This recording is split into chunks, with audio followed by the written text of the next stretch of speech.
Uma das coisas que eu acho mais interessantes do cinema, dos filmes, é que, por exemplo, um filme pode ser assistido por uma pessoa e essa pessoa amar aquela produção, gostar muito, defender, e esse mesmo filme pode ser assistido por uma outra pessoa que pode não gostar nada dele, odiar ali vários aspectos. Isso acontece exatamente com Starfish, um filme com uma história complexa, muitas vezes confusa, mas bastante interessante, e afinal de contas, que diabo de filme é esse?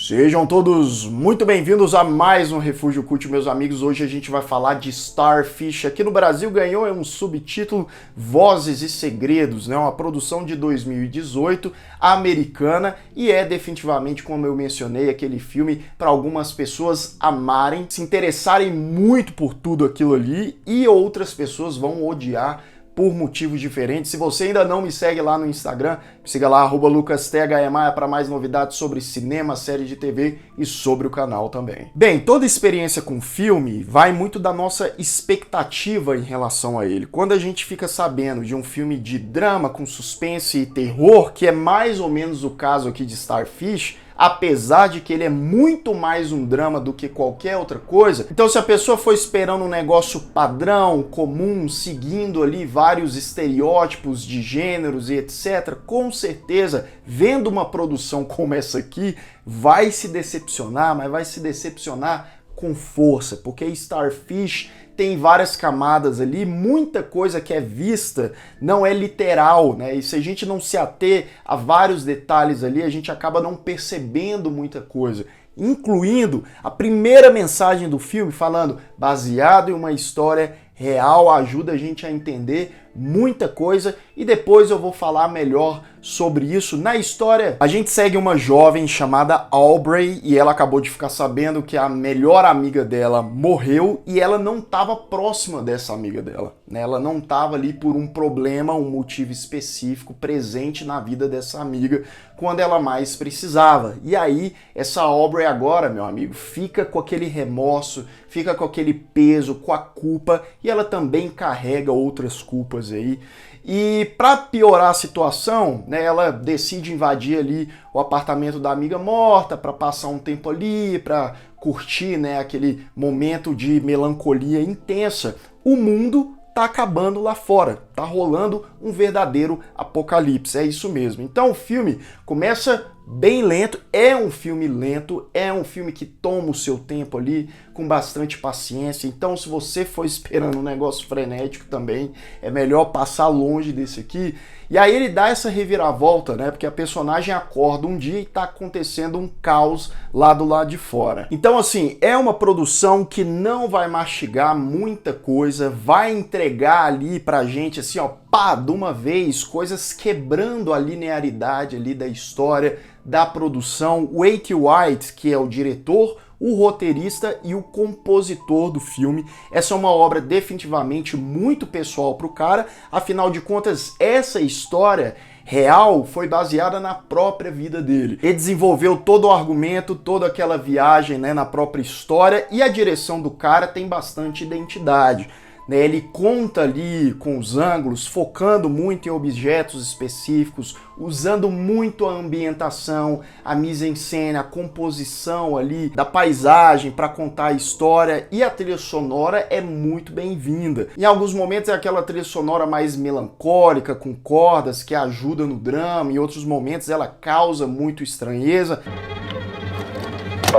A atriz que faz a Aubrey, a Virginia Gardner, ela manda bem justamente porque ela consegue passar esse sentimento de vazio e de tristeza na personagem, que ela tá meio apática em vários momentos, mas ao mesmo tempo ela tá sofrendo e se corroendo muito com aquilo. Você pode ter certeza que esse é um dos filmes mais diferentes sobre apocalipse, fim do mundo, que eu já vi na minha vida. Geralmente a gente vê por aí muita produção Ctrl+C, Ctrl+V desse tipo, a gente já sabe praticamente de tudo que vai acontecer, de definitivamente isso não acontece aqui. E sim, a história muitas vezes é confusa, ela não quer se explicar, a gente precisa pensar bastante depois do filme, ou quem sabe até rever a produção para entender vários aspectos. Como é uma produção também de baixo orçamento, tem alguns momentos que eles usam computação gráfica que dá para você perceber, né, que o negócio não tem aquela coisa primorosa de Hollywood, mas ainda assim não é nada que prejudique a produção. Ele sabe utilizar principalmente esses momentos ali no escuro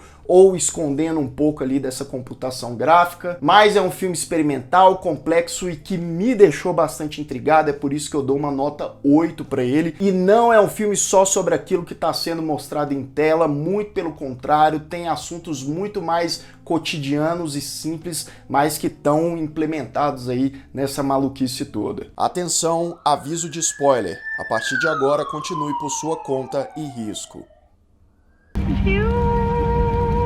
Bem, depois dos minutos iniciais mais de tristeza, melancolia, até de lentidão, né? A Aubrey tá lá no apartamento da amiga que acabou de morrer. Ela então adormece e no dia seguinte tá tudo devastado, com neve, as pessoas já não estão mais na rua, né? Ela não entende o que aconteceu, ela decide sair, ela dá de cara com uma criatura. Isso mesmo, um monstro ali, negócio até meio gelatinoso, gosmento, que vai atrás dela, ela consegue se refugiar e é salva por um cara que fala com ela através de um rádio. O cara ali emite uma onda sonora e acaba dispersando, mandando embora a criatura. Nesse momento, a Aubrey conversando com esse cara desconhecido, ela fica sabendo que a amiga dela que morreu estava envolvida com um grupo que eles estavam investigando ali frequências de rádio, que tava alguma coisa estranha ali, parecia uma espécie de portal que estava abrindo aí, que provavelmente foi o responsável por esse apocalipse, por trazer essas criaturas, e a amiga da Aubrey deixou escondida, olha só que maravilha, 7 fitas explicando ali para ela, para tentar ajudar a entender toda aquela situação caótica. E nesse momento a Aubrey tem ali uns devaneios, né, até uma sensação de que ela só queria ficar ali no apartamento, e se ela ignorasse as coisas lá do lado de fora e só vivesse aquela vida com ela mesma, mas ela tá dentro do mundo, e o mundo tá o caos, esse caos com certeza ia atingir ela de uma maneira ou de outra, não é à toa que os recursos dela ali, comida, essas coisas, começam a acabar. Então ela precisa ir atrás para poder sobreviver. E ela decide nesse momento também ir atrás dessas tais fitas que a amiga gravou com essas explicações que podem salvar o mundo. E no momento que ela vai ali no mercado pegar algumas coisas, é um momento de mais uma vez uma criatura atacar e perseguir ela até ela ir para uma caminhonete. No momento que ela tá nessa caminhonete, o que acontece? Começa uma animação, sim, do nada, né? Ela sendo perseguida ali pela criatura, uma animação inclusive muito bem feita, né? Um estúdio aí que foi responsável até por uns animes famosos, que realizou esse trabalho, e parece até um clipe musical ali com uma música agitada, e toda essa loucura acaba quando ela cai ali no mar e se afunda, e de repente ela desperta, agora live action normal, ela consegue se safar da situação, e tem uma reflexão também muito interessante, que ela começa a observar ali, inclusive ela dá de cara com uma criatura gigantesca, com 50 metros ali, é como se fosse uma outra versão daquela criatura menor que estava perseguindo ela, e ela fala que a coisa mais triste desse fim de mundo é que pelas pessoas terem morrido, todas as suas vivências, as suas histórias acabaram morrendo com elas e sendo perdidas aí. Wake up! Nesse momento, quando a Aubrey tá ali isolada e tal, inclusive tem aquela cena que ela tá ouvindo ali uma das fitas e ela começa a dar uma viajada por vários ambientes, inclusive, né, a cinematografia que é bem interessante, bastante bonita, até que certo ponto ela para ali e ela tá no set do filme, isso mesmo, né, um negócio ali de metalinguagem, que ela escuta a produção do filme, ela enxerga a galera da produção também assim de longe, é o filme falando pra gente que aquilo ali é uma história fictícia, mesmo falando ali de mensagens implícitas reais. E aí a gente vai encaminhando pro final, lembrando, né, a Aubrey é uma pessoa que tá depressiva, tá completamente triste e, para piorar tudo, tá rolando esse verdadeiro apocalipse. Só que o peso nas costas dela é o quê? É a morte da amiga, que ela tá se sentindo totalmente culpada, inclusive a culpa que ela tem é uma das coisas que mais está corroendo ela. E ela também tem um lance do namorado dela, talvez muita gente não tenha entendido, né? O namorado dela foi traído por ela.